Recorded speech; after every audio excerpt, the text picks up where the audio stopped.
She said, oh my God, you'll never see trans people on this show. The show lost a lot of love, a lot of fans. People were not having that comment. So the way I see it is Gia was called to not only bring the Gia Gunness of it all, but also to do some janitorial work and to show the world, oh wait, no, look, actually we do support trans people. Look, we have Gia. Why can't we talk about this? Why can't you clear the air, you know? And I thought I was being fierce and bold and taking one for the team. But no, I was eliminated instead. How much time do I have left? 15 minutes. Oh my God! Stop talking to me. So this is going to be what you put on top? That's actually the one that I wore on All Stars. When I'm telling you I'm bringing it back, I'm actually physically, mentally, spiritually, I'm bringing it all back. I am. We need it.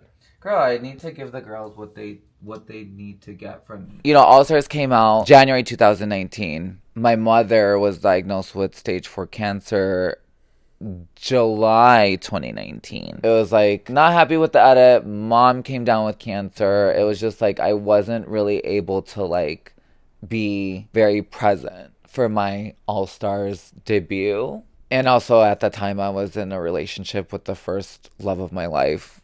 You know, first man to ever love me as a woman, and we all know how love goes. Have you been in love before? I think I'm in love right now. Oh! Love that for you. So yeah, you know, you can get a little bit distracted. Completely. Probably why you were late today. No, no, but you know, you can get a little bit distracted, and I just wasn't really. I don't know. I just kind of feel like my All Stars 4 experience was a little hindered, you know. And then we fast forward 2020. It was like the worst year of my life, you know, because in February my mom ended up passing away, and yeah, it's awful. Yeah. Her passing away was, I think, just like one of the worst things I've ever experienced in my life. I can't even imagine how that feels. You know, and it's like, for trans women, like, you really want your mom there. You know, it's like such an important part of your journey. And I'm just happy that I showed up for her. And I'm happy that I was able to be there for her. And that she was able to see me as, you know, Gia. Before she passed, I think that's what I hold on to the most. That was fine until it really wasn't anymore. Because I kind of realized that that world is fake and very superficial, and I didn't love that. I'm a very authentic person, and I think that's when I realized, oh shit, say what I want about drag, but I was really able to be myself, and I was praised and applauded and admired for being who I was. In these makeup spaces, it's like everyone's so pretentious. Everyone's values are in like the looks and the followers and who you know. And I was just like the trans girl in the room, you know? It's like I didn't really always feel very welcomed. I never felt good enough. I realized like, okay, well, if you don't want to do drag and you don't want to do this makeup. And I did ride the wave with the makeup thing until there were no more brand deals, because the pandemic kind of had this like delayed reaction, I think, on society as a whole. During pandemic, everyone was at home, so like brands were still trying to push their products. They still had budgets. So I was actually getting deals, but then the deals dried up. Did the deals also dry up because of the video that you made calling COVID a hoax?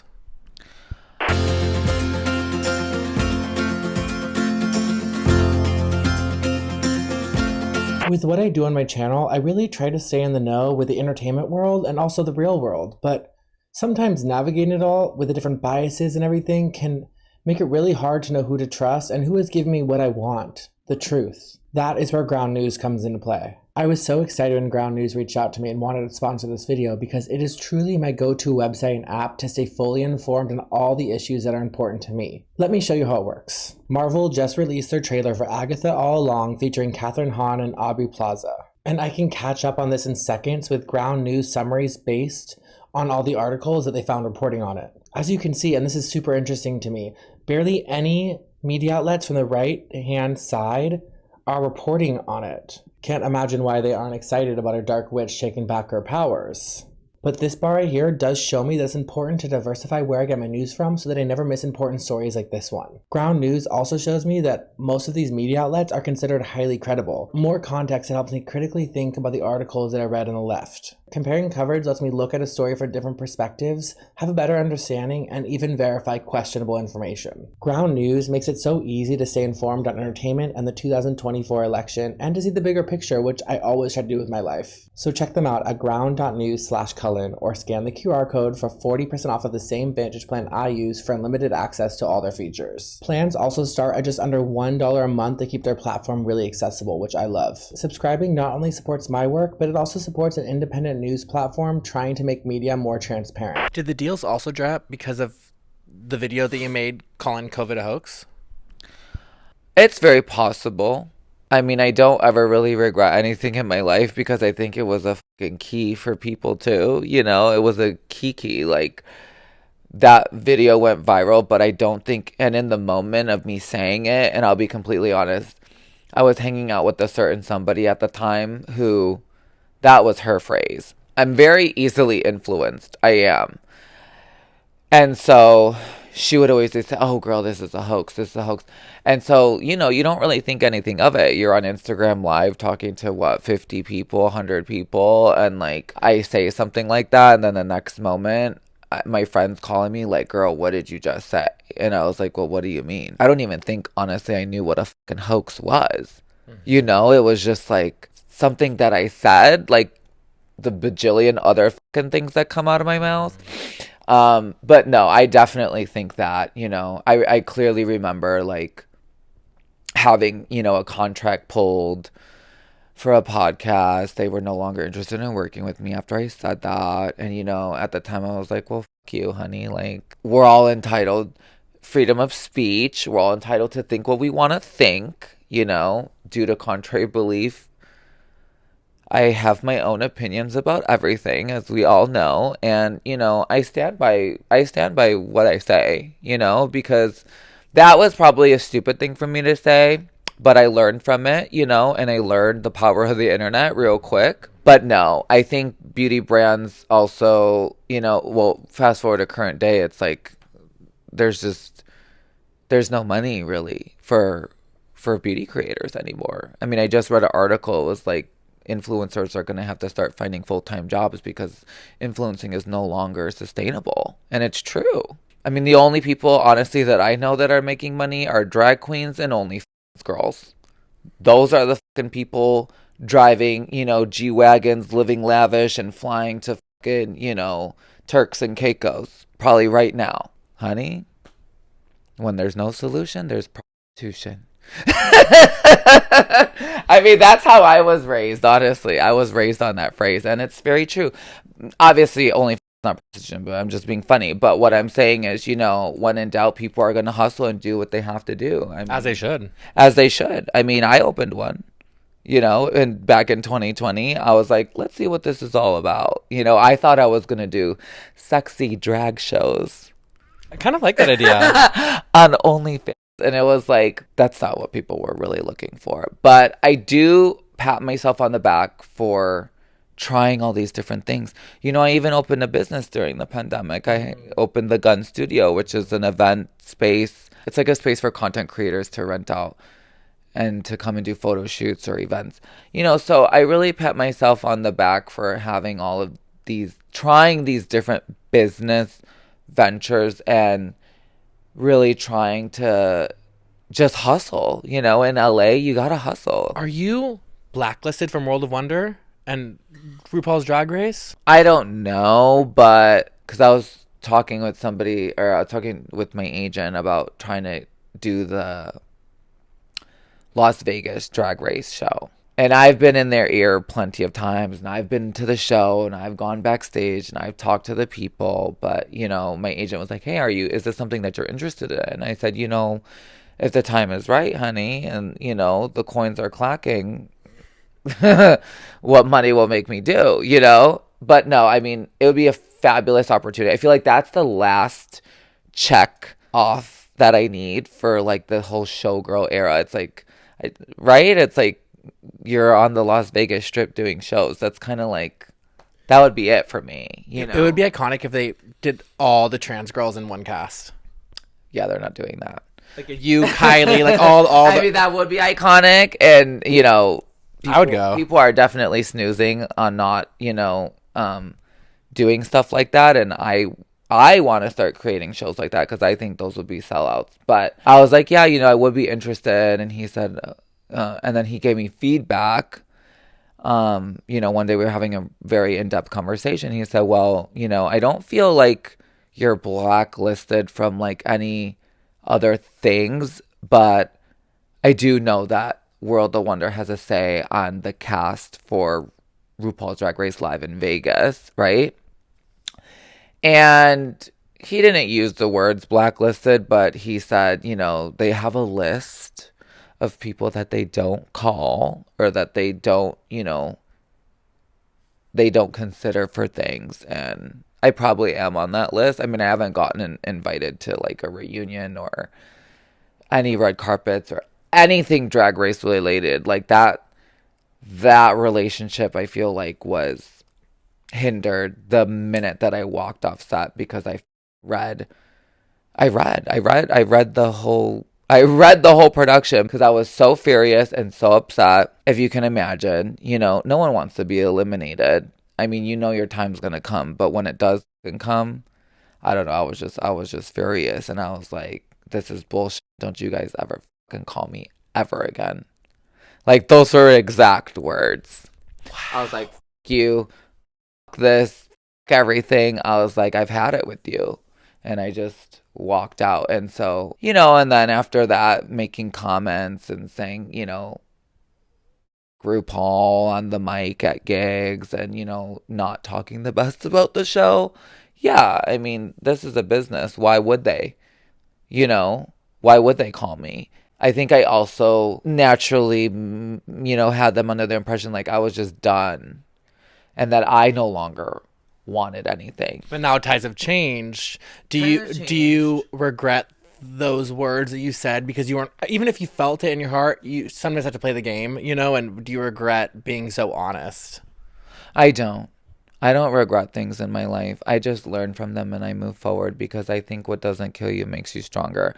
And I don't think anybody should ever really have regrets in their life. I don't believe in that. The moment is now. Depression lives in the past. Anxiety lives in the future, my love. So all we can do is what we have right now. I can't think about what I said, you know, 4 or 5 years ago. All I can do is act now. I am loved because I think I am so blunt, honest, and real.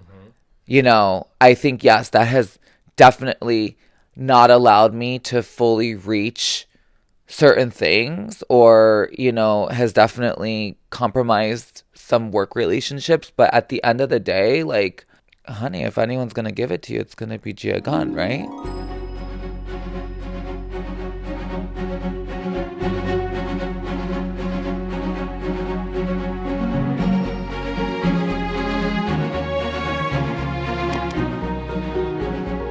Now repeat after me. It. Now drink it or shove that finger up your ass, whatever it takes. How you feeling? Girl, I fucking hate you. You look great. I'm so late to my show because we want to talk about fucking stuff. Girl, I can't. You look amazing though. You turned it out. How are you feeling? Are you excited? Honey, can you do that? I am. Is there a lot of people out there? It's packed, yeah. Is it? Yeah. Yes!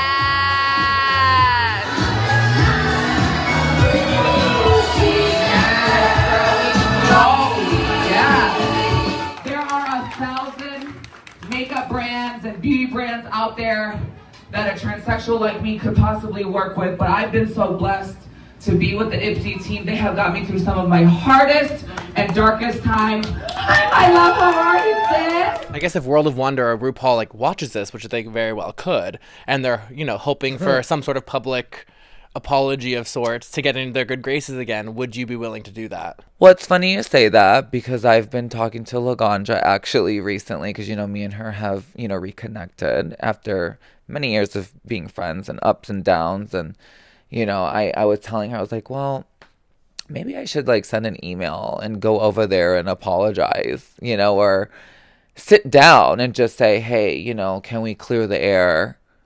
I said what I said. Whatever happened, but it's 2024, bitch, and you need me and I need you. I mean, that's what it comes down to. Because I think we're getting to the point now where it's like people are bored with these new queens and all these new seasons.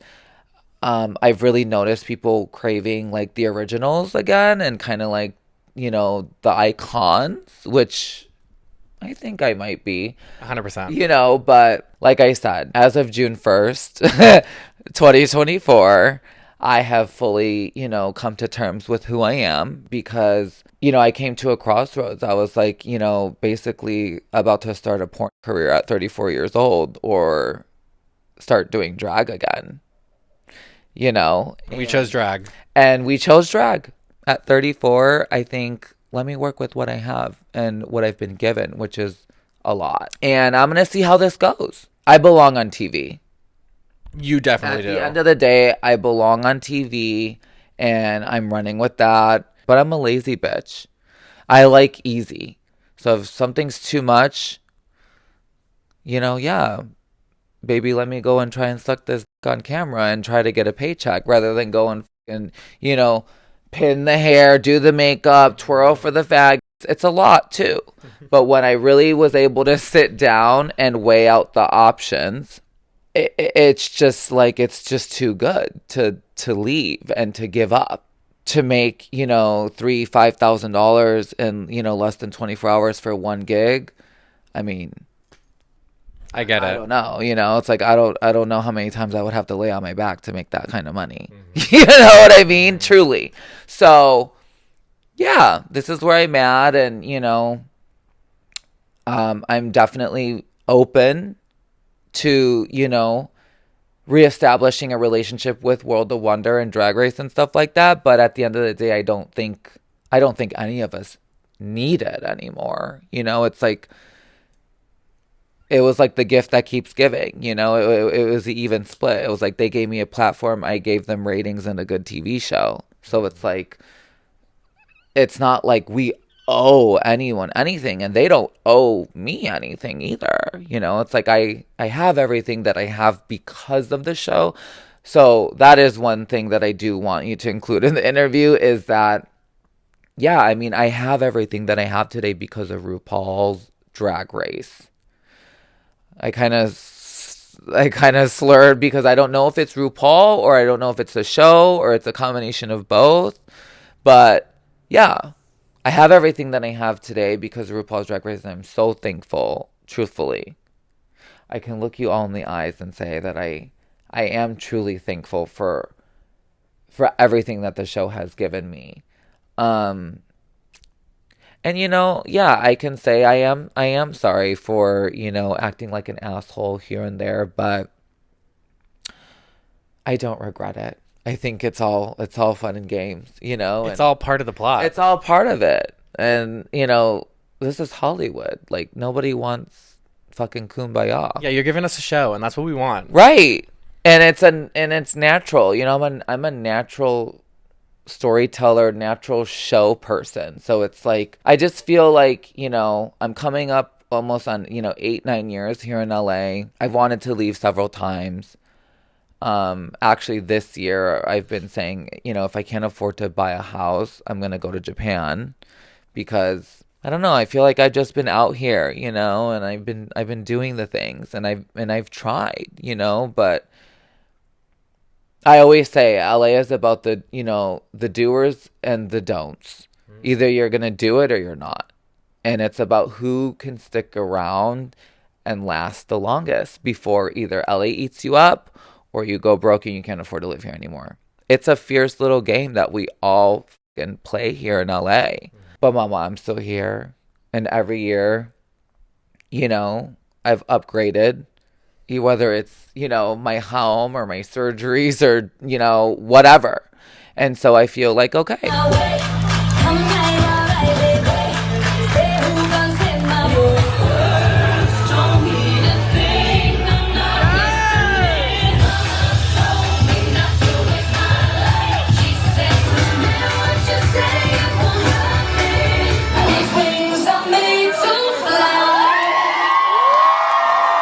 Being filmed, you guys. Find the documentary, Matt Cullen's channel. I love you, baby. I love you. You know, it's all about the stunts and the shows, you guys.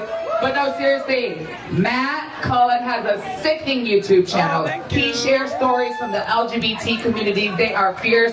He woke me up at 6:30 this morning, girl, with Starbucks, and I said, don't you fucking start, Matt. You know, for those of you that are involved in the drag community, trans women in drag have, you know, been involved in drag for such a long time. We did lose a little bit of our light, but we are picking it back up, and with all of your guys' support, us trans women are here, and baby, we're not going anywhere, okay? As one legendary queen said, Miss Monica Beverly Hills, drag is what I do. Trans is who I am. My time with Gia was just so good that I had to split it up in 2 parts, so I hope that didn't bother you too much. But Gia is always going to come with the tea or, you know, the juicy bits, and she's just not afraid to speak her mind and say what she feels, no matter the backlash. And I find that really inspiring, you know, especially in the current climate we're in. It can be really scary to put yourself out there because one wrong thing said or one wrong way something gets interpreted can do a lot of damage to yourself and to your career. So I really applaud Gia for saying what she feels, no matter if we agree with her or not, and saying it with her chest, because I find that really inspiring. I'm actually going to DragCon next weekend. I'm so excited. I've never been before. I really have no idea what to expect, but if you're going to be there, let me know by emailing me or write in the comments below. I want to do an episode or 2 on just the phenomenon of Drag Race and how it's really shaped and become such a big part of our queer community. I have some other really exciting episodes that I've filmed and some coming up that I think you're really going to think are interesting and different than I've had on my channel before. I am going to try to start putting out more than once a week on my channel, so make sure you're subscribed and the notifications on. I've just been on my interview game lately and just been so inspired, and I've had so many amazing interviews come my way that I just want to release them and hear your thoughts. So I'm going to try to put out more than once a week. So yeah, make sure you're subscribed. I think that is all for the updates. I hope you are all having an amazing day, and I will talk to you really, really soon. Okay, bye-bye.